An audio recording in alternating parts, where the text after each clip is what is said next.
Hello everyone, welcome back to YouTube channel develop with two brothers. आप सभी का स्वागत है हमारे आपके YouTube channel develop with two brothers के अंदर।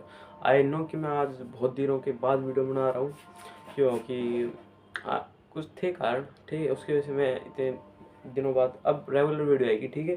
तो चलिए शुरू करते हैं अपनी इस वीडियो को। आज हम लोग पढ़ने वाले जो हमारे इंग्लिश का जो चैप्टर है, the poets and pancakes, the flamingo का 6 चैप्टर है, ठीक है। फ्लेमिंगो जो हमारी 12th की बुक है उसका 6 चैप्टर ये पोइट्स एंड पैनकेक्स। पैनकेक्स आपको नाम सुन के लग रहा हो कि ये खाने पीने की चीज़ है, और पोइट्स पोइट्स तो सबको पता ही है, जो कविता लिखते हैं वो पोइट्स, ठीक है। लेकिन यहाँ पे खाने पीने की चीज़ को नहीं है, पैनकेक खाने पीने की चीज़ नहीं है। वो मैं आपको बताऊँगा क्या है इस के अंदर। तो इस जो ये चैप्टर है इसके अंदर पहले तो इसके जो राइटर है वो about the author Ashoka Mitran.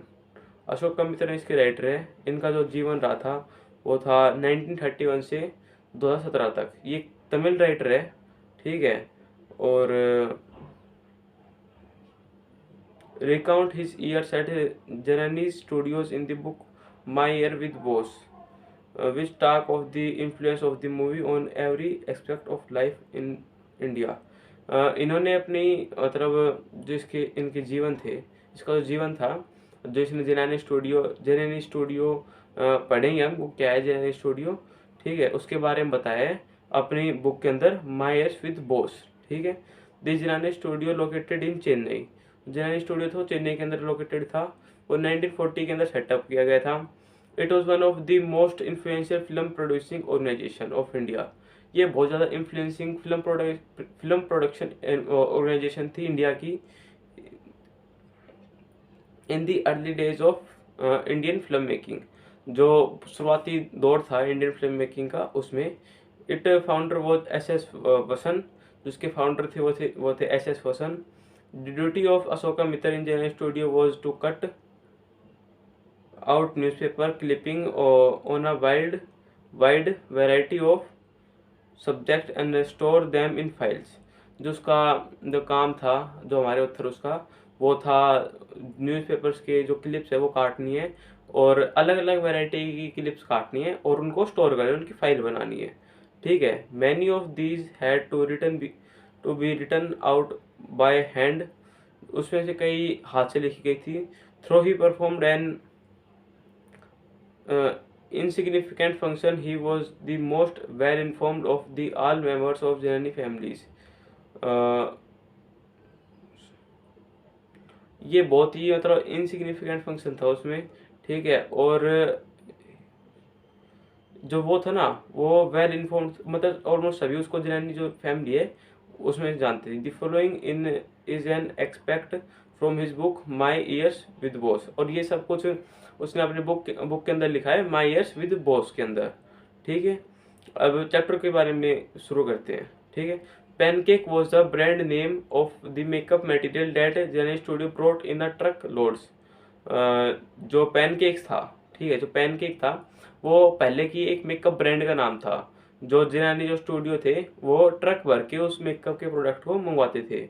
गिरता Garbo must have used it. Miss गोहार must have used it.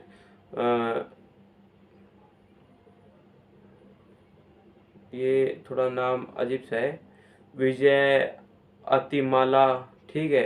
Even must also have used it, but Rati Rati Agnihotri may not have even heard of it. मतलब इन्होंने कुछ नाम लिए हैं। गीता गाब्रो वो उसको यूज़ करते थे, और विजय थालामना वो भी उसको यूज़ करते थे। लेकिन रति जो अग्निहोत्री थी ना, वो उसने इसका नाम भी नहीं सुना होगा मेरे ख्याल से। अग्रोथर अपने बारे मतलब बताता है कि क्या कुछ था। The makeup department of general studio was in upstairs of building that was believed to have been Robert clues stables. जो ये था मेकअप डिपार्टमेंट था जेनरल स्टूडियो का, ये बिल्डिंग के ऊपर की साइड था। that was believed to have been Robert clues stables, यहाँ पे रॉबर्ट क्लूज रहता था। a dozen other buildings in the city are said to have been his residence। जो रॉबर्ट क्लीव की जो मतलब रॉबर्ट क्लीव था, ठीक है, और एक ब्रिटिश ऑफिसर था, वो उसके मतलब वो वहाँ पे भी रहता था, उसकी बिल्डिंग के अंदर भी। और इस जो बिल्डिंग की जो मतलब इस शहर की इतनी बिल्डिंग है ना, वो काफ़ी बड़ी बड़ी बिल्डिंग उसका रहने का ठिकाना समझते थे। ठीक है, for his brief life and even brief stay in Madras. और इसकी जो ब्रीफ लाइफ है वो मद्रास के अंदर, Robert Clive seen to be have done lot of moving besides fighting some impossible battles. जो रॉबर्ट क्लीव के बारे में बताते हैं थोड़ा बहुत क्या कुछ था वो बताते हैं कि वो कहते हैं कि रॉबर्ट क्लीव ने बहुत कुछ किया था। उसने some impossible fight in the remote corners of the India and marrying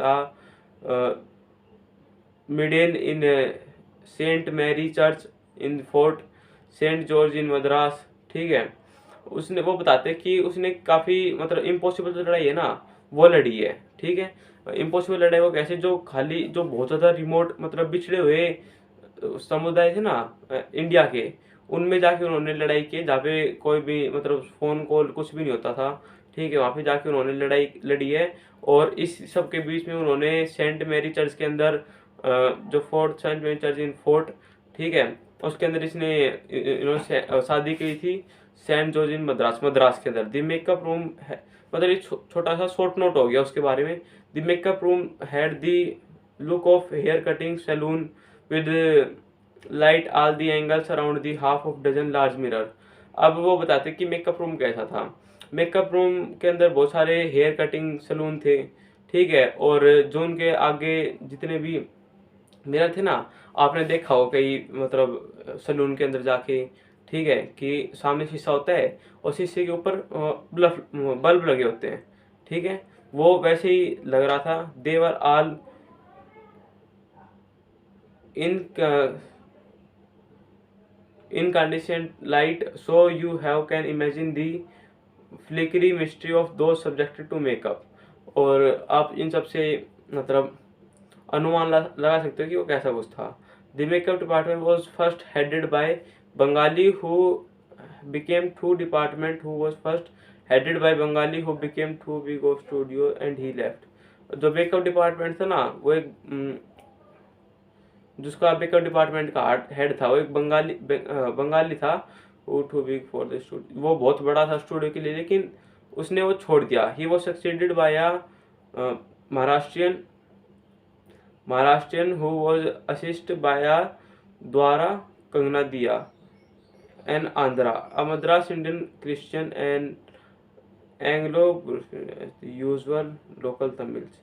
All this so that there were a great deal of national integration long before AIR and the gang of national।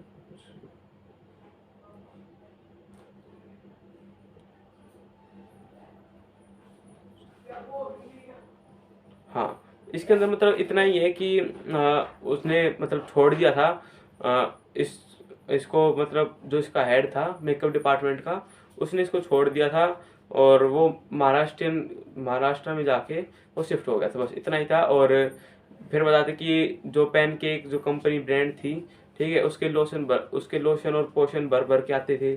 ठीक है, हाँ, makeup करने के लिए। तो हाँ, आज की इस वाली वीडियो के अंदर इतना ही। अगर आपको इतना ये समझ में आ गया तो इस वीडियो को लाइक करना, चैनल सब्सक्राइब करना, और आज मैं इतने दिनों बाद वीडियो डाल रहा हूँ तो हाँ, कमेंट भी कर देना। तो थैंक्स फॉर वॉचिंग।